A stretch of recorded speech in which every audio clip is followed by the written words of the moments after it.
जय श्री राम। प्यारे 12वीं क्लास के विद्यार्थियों, श्री राम इंग्लिश क्लासेस के इसी यूट्यूब चैनल पे आप सभी का हार्दिक स्वागत, वेलकम।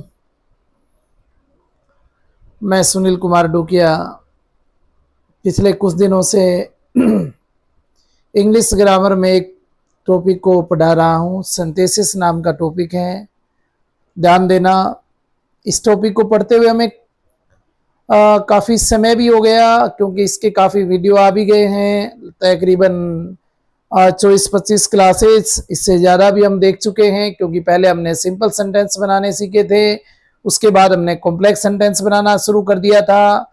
हाँ, ये बात अलग है कि इस टॉपिक के साथ साथ हम केवल सिंथेसिस ही नहीं, क्लोज और कंजक्शन को भी पढ़ रहे हैं। इसलिए मैं थोड़ा आराम से आपको ये टॉपिक करवा रहा हूँ और हर चीज़ें जो उलझी हुई हैं उनको मैं सुलझाते हुए आगे बढ़ रहा हूँ। ये जो अभी मैं आपको फिलहाल करवा रहा हूँ हर समय आपके काम आने वाला टॉपिक है। बड़ा शानदार टॉपिक है। अगर आपने इसको कंप्लीट बढ़िया तरीके से कर लिया, इसके ऊपर अगर आप अपनी कमांड कर लेते हैं, तो यूँ सोचिए कि आपका फ्यूचर बड़ा सुनहरा है। और चलिए ज़्यादा बातें ना करते हुए, हमने अब तक क्या पढ़ा और आज क्या पढ़ने वाले हैं, पहले उसकी बात करते हैं, फिर उसका प्रयोग कैसे होगा, क्या करना है, क्या नहीं, वो देखेंगे।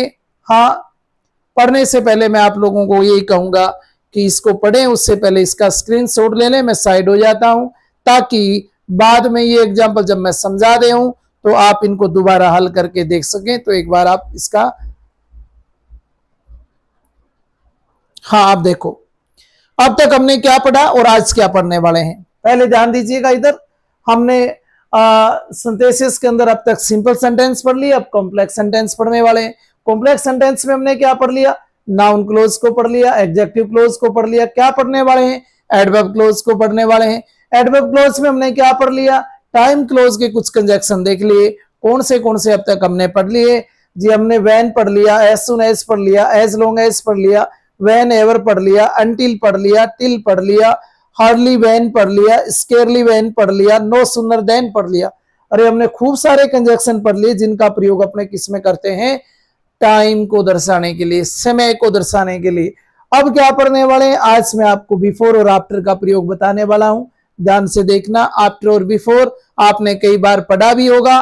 खैर, यहां पढ़ना और वहां पढ़ने में थोड़ा फर्क है, क्योंकि 10वीं क्लास में थे तब आपने इनका यूज करेक्ट फॉर्म में किया होगा। आज हम सिंथेसिस में पढ़ रहे हैं। अब देखो, एडवर्ब क्लोज का प्रयोग करके कॉम्प्लेक्स सेंटेंस बनाना आप लोग सीख रहे हैं। बिफोर का मतलब आप सभी जानते हैं। बिफोर का मतलब पहले होता है। इसका सेंटेंस में प्रयोग कब होता है, क्यों करते हैं, ये मैंने लिखा है। जब दो कार्यों में एक कार्य के समाप्त होने से पहले दूसरा कार्य समाप्त हो जाए, दो काम हो और एक काम समाप्त होने से पहले ही दूसरा कार्य समाप्त हो जाए, तो आपको किसका प्रयोग करना है? बिफोर का। या आफ्टर बिफोर दोनों पढ़ने वाले हैं, इसलिए दोनों के बने या स्ट्रक्चर भी लिखे हैं। खैर, बिफोर को देखो पहले कि आप पास्ट परफेक्ट का यूज करेंगे बिफोर से पहले, अर्थात पास्ट परफेक्ट का मतलब हो गया हैड प्लस वर्ब की थर्ड फॉर्म, और बिफोर के बाद पास्ट इंडेफिनेट का यानी मेन वर्ब की सेकंड फॉर्म, या डिड नॉट प्लस वर्ब की फर्स्ट फॉर्म। आप इसका यूज ऐसे भी कर सकते हैं कि आपने सबसे पहले बिफोर लिखा, उसके बाद पास्ट इंडेफिनेट लिखा और उसके बाद पास्ट परफेक्ट लिखा। पर मैं आप लोगों से कहूंगा कि आप इस वाले स्ट्रक्चर का को बढ़िया तरीके से फॉलो करें और एक ही तैयार कर लें, दूसरे की हमें आवश्यकता है नहीं। क्या करना है सर? दो कार्यों में एक कार्य के समाप्त होने से पहले दूसरा कार्य समाप्त हो जाए। पहले कौन सा एक्शन हुआ, बाद में कौन सा हुआ, ये पहले आपको ढूंढना है। The patient already died, patient पहले से ही मर गया था। द डॉक्टर केम, डॉक्टर के आने से पहले। अब आपको ये बताना है कि कौन सा काम पहले हुआ, डॉक्टर पहले आए थे या रोगी पहले मर गया था। तो इस सेंटेंस को देखने से पता चल रहा है, इसमें ऑलरेडी दिया है ना, तो ये ऑलरेडी ये बता रहा है कि ये काम पहले हो गया था, ये काम बाद में हुआ। तो बिफोर का मतलब पहले, तो जो काम पहले, मैं पहले यहां बिफोर लिख देता हूं, ध्यान देना, ये लिख दिया हमने बिफोर। अब बिफोर का ही तो यूज करना पड़ेगा इसमें, क्योंकि ये कह रहा है the patient already died, the doctor came, patient पहले से ही मर गया था, बाद में डॉक्टर आए। खैर, जो काम पहले हुआ उसको पहले लिख दो। किससे? बिफोर से पहले आना चाहिए। कौन सा काम पहले हुआ? रोगी मर गया था। कैसे लिखेंगे? सर, रोगी मर गया, इस बात को अपने पास्ट परफेक्ट में लिखेंगे। चलो, सबसे पहले सब्जेक्ट लिखो। लिख दिया सर, द पेशेंट आ जाएगा, बिल्कुल आ जाएगा बेटा। उसके बाद पास्ट परफेक्ट में जब इसको लिखेंगे तो हेड प्लस वर्ब की थर्ड फॉर्म आ जाएगी। तो ये लगाया हमने इसके साथ हेड, और वर्ब की third form died. The patient had died before. अब क्या करना है? ऑलरेडी कहाँ गया सर? ऑलरेडी को तो हमें हटाना है, क्योंकि हमने बिफोर का प्रयोग कर दिया। बिफोर भी सेम ही अर्थ दे रहा है। अब क्या करोगे? अब सर ये लिख देंगे जो बचा है, द डॉक्टर, द डॉक्टर। अब एक बात आपको यहां ये सीख जानी है कि बिफोर का प्रयोग हो गया और सेंटेंस में आपने हेड प्लस वर्ब की थर्ड फॉर्म का प्रयोग पहले कर ही लिया, तो बाद में वर्ब की सेकंड फॉर्म आएगी। यानी सेकंड ही दे रखी है, ये की ये उठा के यहाँ रख देंगे।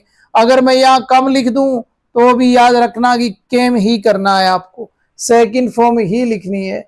ये सिर्फ मैंने आपको समझाने के लिए लिखा था कि बिफोर के बाद वर्ब की सेकंड फॉर्म, बिफोर से पहले हेड प्लस वर्ब की थर्ड फॉर्म।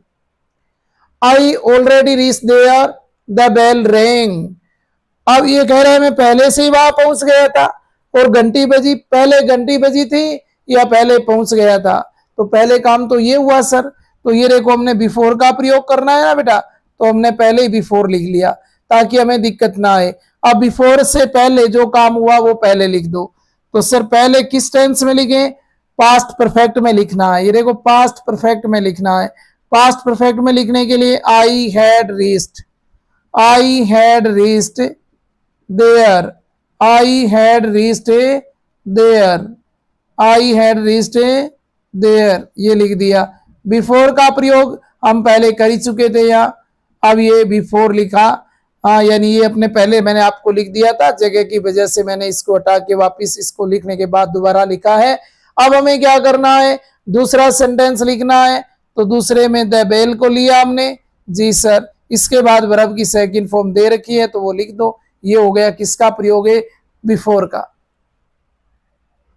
अब अपने दो सेंटेंस किसके देख लेते हैं? आफ्टर के भी देख लेते हैं। आफ्टर का मतलब क्या होता है? बाद में, के पश्चात।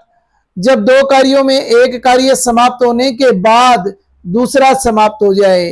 अब यहां देखो, ये के बाद है और ये से पहले है, से पहले है। आफ्टर का मतलब के बाद में, तो आफ्टर के बाद में हेड प्लस वर्ब की थर्ड फॉर्म आएगी। पहले कौन सी आएगी? वर्ब की सेकंड फॉर्म। अब आपको ये देखना है कि पहले कार्य कौन सा हुआ, बाद में कौन सा हुआ। तो द पेशेंट डाइड, रोगी मर गया था। The doctor already came, doctor पहले से ही आ गए थे। पहले काम कौन सा हुआ? सर पहले काम तो ये हुआ कि डॉक्टर साहब आ गए थे। इसका क्या करना है? इसको हटा देना है। अब देखो यहाँ द डॉक्टर केम, हम इस सेंटेंस को पहले लिख देंगे, द डॉक्टर केम।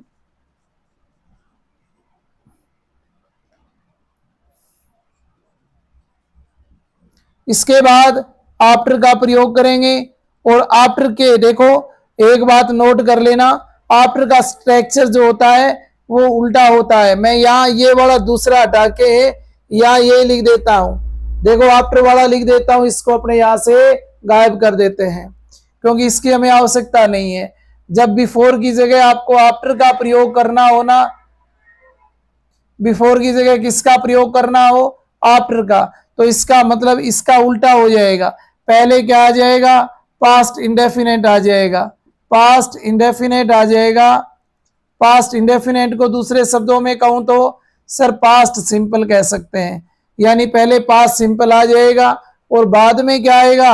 आफ्टर के बाद में पास्ट परफेक्ट आएगा, बाद में पास्ट परफेक्ट आएगा।